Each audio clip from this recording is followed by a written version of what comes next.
Eh bien, amis de micro ouvert, Radio Provence Varoise, bonjour à tous et bienvenue. Alors, on est très fiers aujourd'hui, on est très fiers, je dois vous dire qu'on est vraiment très très fiers.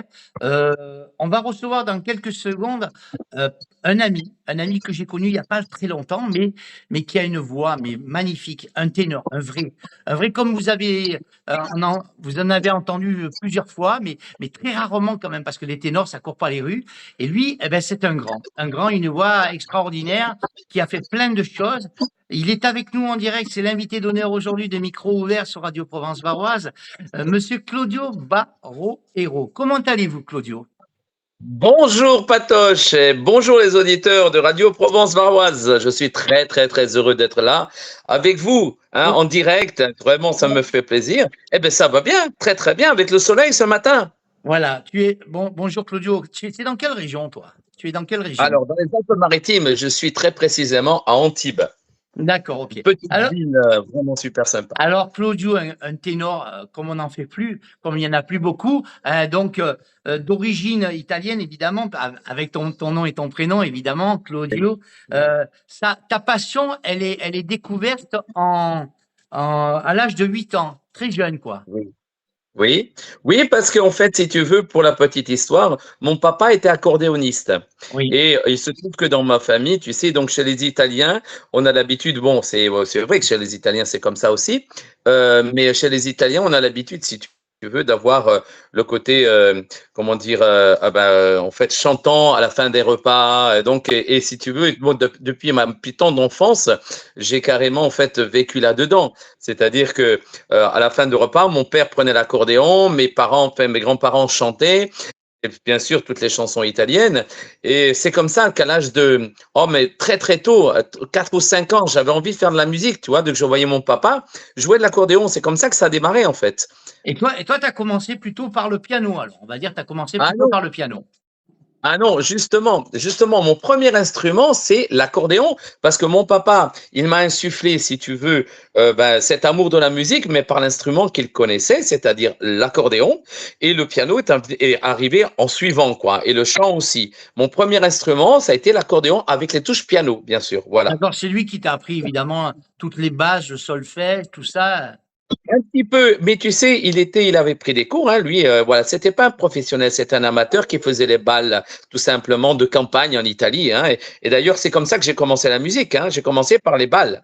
D'accord. Et donc, cette passion, elle t'a pris à 8 ans et tu as aimé la musique, tu as aimé la chanson, la musique, la grande musique également. Et tu t'es dit, là, je vais peut-être en faire mon métier, ou c'est à cette époque-là que tu t'es dit, je vais en faire mon métier. Est-ce que tu pensais faire une carrière comme ça plus tard? Alors, écoute, tu vois, en fait, mon père était maçon, hein, c'était son métier. Je sais d'où je viens, hein, donc, et si tu veux, mon père m'a toujours dit, tu sais, la musique est la passion. J'ai eu la passion de la musique toute ma vie. Je suis content que tu en fasses, mais tu ne pourras pas en vivre. Donc, apprends un métier, passe un diplôme, comme ça, tu feras de la musique le week-end, et puis tu feras ta passion. Tu vois, ça a commencé comme ça. Et effectivement, j'ai fait les études bon, des études parallèlement, si tu veux, donc, aux études de la musique. Et je faisais ça. En plus, donc, si tu veux, moi, c'était ma passion, mais c'était ma passion dévorante. Si tu veux, quand tu avais le petit gamin qui, à 10, 11 ans ou 12 ans, vont faire du judo, moi, je faisais de la musique tous les week-ends. Tu vois, je travaillais mon piano. Et là, c'est là, en fait, où j'ai découvert le piano, justement, par l'intermédiaire, en fait, d'une anecdote qui est quand même incroyable, parce que j'avais commencé l'accordéon et un ami de mon père avait un vieux piano dans sa cave, tiens-toi bien, dans sa cave, et lui dit, mais dis-moi, ton fils fait de l'accordéon? Et j'avais 10 ans, hein, j'avais. Et oui, oui, ben, depuis 2 ans, il fait l'accordéon, ça lui plaît. Si tu veux, je te donne un piano, en fait, qui est dans ma cave. Bon, alors c'est un piano palissandre, enfin, tu vois, un piano du siècle dernier. Hein. Écoute, ce piano, donc, on l'a monté au 4e étage de chez mes parents. Bien sûr, les voisins étaient très contents, hein, bien sûr, de voir arriver un piano dans un immeuble. Je ne t'explique même pas. Donc, et si tu veux, on a fait accorder ce piano et me voilà parti sur les premières notes de piano. Et alors là, ça a été encore décuplé. Ma passion a été décuplée parce que là, donc, j'ai pu rentrer au conservatoire. Donc, quand j'avais 11 ans, 10 ans et demi, quelque chose comme ça, en classe d'enfants, hein, bien sûr. Et là, à partir de ce moment-là, en fait, j'ai attaqué vraiment le côté pianistique, parallèlement à l'accordéon, bien sûr. Alors, la carrière que tu aurais choisie éventuellement si tu n'avais pas été artiste, c'était quoi? Tu t'étais lancé dans quoi au niveau des études? Tu voulais faire quoi? Si Tu voulais faire quoi? Tu étais parti sur quoi? tout simplement, tu sais, en fait, j'avais passé en fait un CAP d'électromécanicien. Ouais. Voilà, en fait, si tu veux, comme mon père était manuel, écoute, moi, j'avais pas un grand choix parce que l'anecdote, c'est que si tu veux, en Italie, tu as pas trop de, comment dire, de choix. C'est que quand un enfant naît, c'est un peu comme chez les Portugais ou chez les Espagnols, écoute, si tu sais pas quoi faire, tu vas finir maçon, quoi. Tu vois? D'accord, Et, ouais. et j'avais deux choix. Arrivé à un moment, mon père me dit, ou tu fais maçon, ou tu fais musicien. Donc, tu n'avais pas le choix. Tu vois, j'avais passé quand même un CAP d'électromécanicien pour dire que, bon, si tu veux, j'avais une base, que si deux fois la musique ne marchait pas, j'aurais On sait pu jamais, tu toujours. avais toujours un pied de secours. Et oui, parce que mon père était très prévoyant, parce que si tu veux, d'en faire un métier, bon, au départ, mon père, lui, n'en avait jamais fait, donc au départ, si tu veux, d'en faire un métier, c'était un gros doute pour lui, donc lui, il voulait vraiment m'assurer mon avenir. Mais moi, c'était plus fort que moi. J'en faisais, tu sais, arrivé à un moment, je rentrais de l'école, je me mettais tout de suite au piano, j'avais mes examens de conservatoire, j'ai passé des concours à l'accordéon classique, parce que j'ai fait l'accordéon classique. Pour la petite anecdote, j'ai été champion de France d'accordéon en 1977 Ouais. à Paris. Tu vois. Et ensuite, j'ai continué mes études de piano. Et pour l'instant, là, si tu veux, dans mon adolescence, je ne faisais pas du tout de chant. Hein. Je Alors, n'étais qu'instrumentiste. alors ta passion, évidemment, elle grandit au fil des années Oui. et évidemment, à un moment, tu vas te distinguer en remportant un prix de musique au conservatoire. C'est ce que tu m'as dit à 11 ans, c'est ça? Ah non, non. Là, si tu veux, j'ai commencé le conservatoire à 11 ans. J'ai passé mon prix, j'avais à peu près 18 ans, quoi, hein, 17-18 ans, hein, je veux dire, voilà. C'était plutôt 18 ans. J'ai passé mon prix, je l'ai passé donc au conservatoire et j'ai passé un prix de piano, bien sûr, voilà. Alors après, bien évidemment, il y a des rencontres qui se font, évidemment, il y a des rencontres qui se font un petit peu dans ta vie, c'est normal, ça t'ouvre des portes, et puis tu as la chance de rencontrer, eh bien, André Borly et François Chaffiot, donc qui vont te donner un petit peu encore plus envie. Oui, c'est-à-dire qu'en fait, ce sont des maîtres du piano. André Bourly est un maître du jazz et Françoise Chaffiot est une grande mozartienne, une pianiste mozartienne magnifique. Et parce qu'à la sortie du conservatoire, si tu veux, j'avais de très bonnes bases techniques, mais la musicalité, elle laissait un peu, si tu veux, j'avais une très bonne base technique, mais donc là, ils m'ont appris la musicalité, le jazz, la musique classique, donc, et si tu veux, à 18 ans, on rentre dans un autre, et là, j'ai pris beaucoup plus de cours particuliers, si tu veux, avec donc des grands concertistes, quoi. Voilà, au Voilà, piano. des cours donc de perfectionnement, évidemment. Voilà. Ça t'amène à étudier un petit peu ce qu'on appelle l'harmonie. Là, ça se Oui, passe au Conservatoire de Nice. Hein. oui, Évidemment, au c'est sous la conservatoire. tutelle de Monsieur Lusignan. Lusignan, absolument. Lusignan, ainsi que toute la partie vocale, donc ta voix, le travail de la voix avec Pierre Capel et Agnès Oui. Chauveau et Bernard Benoît Gunalon. Gunalan, voilà, absolument. Oui, Donc, qui si apprennent tu à te veux, servir de ta voix, de la travailler. alors, le départ, si tu veux, c'est que vers l'âge de voilà 18-19 ans, j'avais un petit filet de voix, comme je t'ai dit. Donc, chez les Italiens, tout le monde chante. Et j'avais comment dire, un grand-oncle qui était ténor à la Scala de Milan, que j'admirais beaucoup. Ah oui, Et si tu veux, un jour, j'ai un ami qui vient à la maison et qui me dit, mais Claudio, tu chantes en italien, tout ça, c'est bien, mais c'est bien, t'as un joli terme de voix, tu devrais travailler ta voix. Et alors, à ce moment-là, eh bien, tout simplement, je rentre en fait, si tu veux, donc dans un système donc vocal ou en fait d'apprentissage. Et à ce moment-là, donc je fais appel donc à des grands maîtres pour pouvoir travailler et vraiment accentuer, si tu veux, une technique vocale solide, mais lyrique ouais, au départ, parce que parce que le travail c'est de ma la voix, technique au départ. c'est quand même le souffle, c'est la Ah oui. respiration, c'est plein de choses.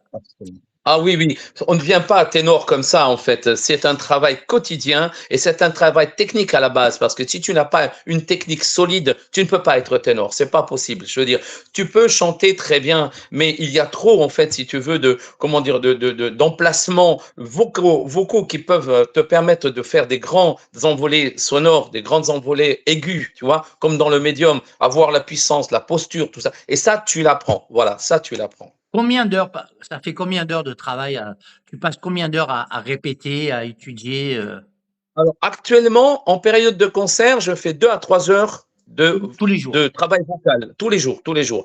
En période de concert. Quand je n'ai pas de concert, c'est à peu près 1 heure tous les jours. Ouais, un minimum d'1 heure tous les jours. Et si je fais pas, ça me manque. Parce que maintenant, arrivé à un certain niveau, eh bien, il faut toujours se donner Faut parce que toujours travailler. maintenant, si tu montes, mais tu as peur de descendre.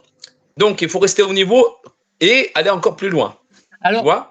ton Et talent, actuellement, évidemment, ton talent ne passe pas inaperçu puisque quelques années après, quelques temps après, tu enregistres ton premier single. Euh, oui. c'est une collection de compositions romantiques et également, et ce disque-là, il passe sur pas mal de radios et il est pas mal diffusé, quoi. Oui, Radio Nostalgie, elle a commencé à le passer. En fait, il est passé sur donc différentes radios. Et ce single-là m'a valu aussi d'être en fait jeune espoir donc au Midem. Donc à l'époque, bon, c'est il y a quand même quelques années. Et j'ai fait le Midem donc à Cannes. J'étais donc lancé comme jeune espoir de la chanson romantique. Et c'est vrai que ça m'a permis aussi de m'ouvrir des portes et de me donner en fait un début de carrière aussi, parce que j'ai commencé à me faire connaître justement, puisque donc après, à chaque fois, bon, c'est vrai que mon nom était cité dans les radios, et ça m'a permis justement d'avoir un début de carrière comme ça. Et c'était des compositions romantiques vraiment, comment dire, qui étaient, dont je faisais comment dire, la partie orchestrale, la partie arrangement, et plus la partie vocale, bien sûr. Est-ce que tu composes un peu aussi de tes chansons à toi, personnelles? Alors ça, c'était des compositions personnelles que j'avais fait moi-même. Mais là, actuellement, j'ai trop de concerts, trop de travail, puisque tu sais que je dirige aussi 2 chorales, la chorale du Soleil à Antibes et la chorale de Valbonne, La Vie en chanson. Je dirige aussi donc le quatuor Harp Voice. Je dirige aussi le quatuor Mando Voice, tu vois, et ma carrière solo. Donc ça fait beaucoup. La composition, faut s'y consacrer vraiment à plein temps. Donc là, j'ai pas le temps. Alors évidemment, ta notoriété, elle va s'accroître et puis elle va devenir importante. Euh, il va y avoir des télévisions, notamment celle avec Sébastien Coé, et puis des chaînes comme France 2, NTN, et puis tu travailles aussi beaucoup, souvent, avec l'île Maurice également. Ah oui, oui, avec l'île Maurice, en fait, si tu veux, j'ai la chance de m'exporter, en fait, tu vois, donc à des milliers de kilomètres. L'île Maurice, ça m'a accueilli, en fait, Comment, c'est une comment région. c'est arrivé, comment c'est arrivé cette rencontre avec les Mauriciens? Oh là là. Eh bien, l'île Maurice, en fait, c'est arrivé tout simplement par l'intermédiaire d'un ami dont sa femme était mauricienne et en fait, donc qui m'a conseillé en fait d'envoyer des CD, de contacter des gens là-bas et surtout, ben j'ai eu la chance en fait de rencontrer une mauricienne. Donc ma femme est mauricienne.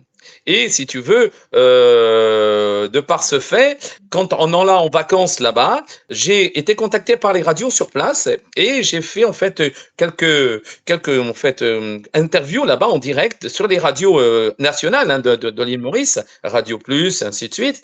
Donc et là il y avait les télés aussi. Donc mais j'étais carrément. Il faut savoir qu'à l'île Maurice, la vedette c'est Frédéric François. Ils adorent la chanson franco-italienne.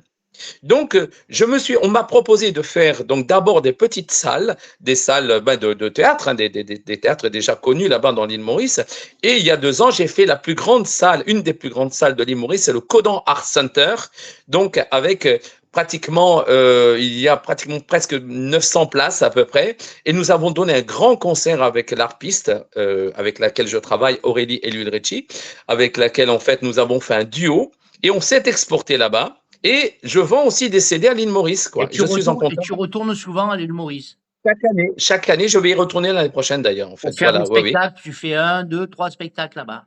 Totalement, totalement. Donc, et j'exporte, si tu veux, la musique française et la musique italienne. Je mélange D'accord. les deux, vraiment. Alors, toutes ces expériences, c'est un grand truc pour toi, quoi. Évidemment, puisque quelque part, ça fait un peu, comment on dirait, préparer le terrain pour la France.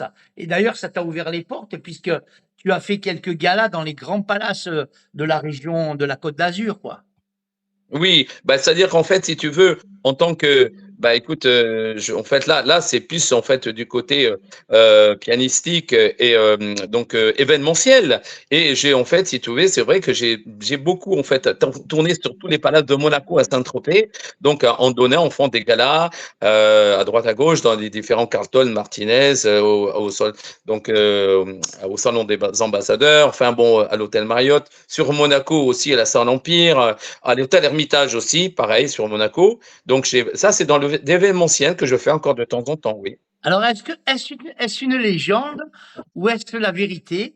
Il paraîtrait que tu aurais même fait, que tu aurais fait quelque chose sur le légendaire train de l'Orient Express. Ah oui, oui, ce n'est pas une légende. Si tu veux, j'ai eu la chance de par en fait, voilà, ma technique, enfin si tu veux, mes connaissances pianistiques, donc en tant que pianiste, être engagé toute une saison. C'était en 92. J'ai fait tout le circuit, donc j'étais le premier pianiste français, parce qu'il faut savoir que sur l'Orient Express, il y a des Hongrois, des pianistes russes, des pianistes américains qui vont, donc ils font des saisons. Et j'ai eu la chance d'être sélectionné et de pouvoir faire, si tu veux, donc toute une saison sur l'Orient Express, le train Orient Express en tant que pianiste. D'accord, magnifique ça, c'est magnifique. Ah oui. Ça a été superbe. Ça a Ça, été ça, vraiment l'expérience. ça doit être pour toi des souvenirs immenses. Ah oui, et puis j'ai des photos et tout, hein, parce que si tu veux, les gens ils me disent, oh là là, mais tu as été sur l'Orient Express. Et oui, et j'étais aussi en fait, pour la petite anecdote aussi, j'étais aussi pianiste sur le France, le bateau Le France, la dernière tournée du France avant qu'il soit démantelé, qu'il soit que donc qu'il la mette en fait qu'il démonte quoi en fait. Hein. Donc il avait fait une tournée en France, oui, il avait fait en fait une tournée, c'est ça. Et j'étais donc sur le France et j'ai donné des concerts de piano et en tant que chanteur aussi, oui, Alors, totalement.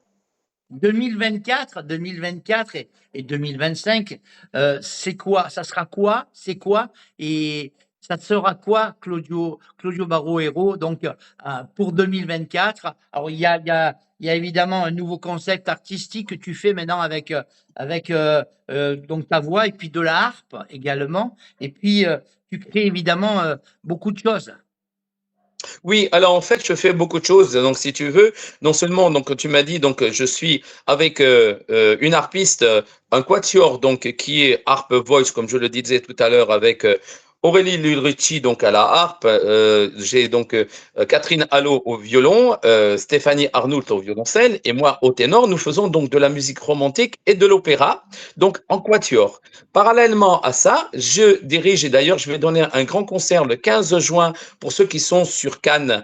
Donc, pour une œuvre caritative qui est Enfants, Cancer et Santé, c'est en fait une soirée Italia Bella, alors les plus grandes sérénades italiennes, et jouée et chantée avec un quatuor, le quatuor Mondo Voice, avec à la mandoline Cécile Soira, avec au piano Marie-Ève Glico, et donc Sarah au violoncelle, Sarah donc Wolf au violoncelle. Nous serons en quatuor pour les plus grandes sérénades italiennes, napolitaines et calabraises, y compris les tarentelles, à la salle Miramar le samedi 15 juin à 20h30. Donc il faut prendre les billets parce que ça va être très très vite plein en fait. Alors évidemment, tes galas t'emmènent un petit peu de partout. Ils t'emmènent en France naturellement, mais aussi à l'étranger, à l'île Maurice, on en a parlé tout à l'heure, mais aussi beaucoup en Italie, puisque tu chantes en italien.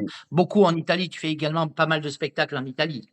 Oui, à San Remo, à Rome, j'étais en fait sur Milan, j'étais aussi donc ensuite j'ai quelques projets aussi qui vont se concrétiser l'année prochaine donc en 2025 sur l'Italie parce que bien sûr, ce n'est pas ma terre natale parce que je suis né en mais mon il est italien, puisque donc mon père, comme il me dit à chaque fois, mon père, je t'ai fait en Italie et je t'ai porté en France. Et voilà. Et Alors j'étais construit en évidemment, Italie. euh, Claudio, c'est sa carrière, c'est également, on en a parlé tout à l'heure également, c'est des chorales également. Alors, des fois, tu as plus de 120 choristes qui te suivent. Oui, La chorale Vie en chanson, la chorale du Soleil, à Valbonne et à Antibes. Et puis, ça te plaît, c'est plusieurs facettes de chansons, en fin de compte. Tu es fasciné par toutes ces facettes, en fin de compte. si tu veux, là, je change de casquette. Là, je suis chef de chœur. Chef de chœur, donc, et comme tu l'as bien dit, je dirige deux chorales. Donc, la chorale du Soleil à Antibes, où ils sont 75, et la chorale La Vie en chanson à Valbonne, où ils sont 45. Donc, si tu veux, ce sont des chorales amateurs, mais où on fait beaucoup de variétés et de musique classique. On mélange les deux. Mais là, je suis chef de chœur.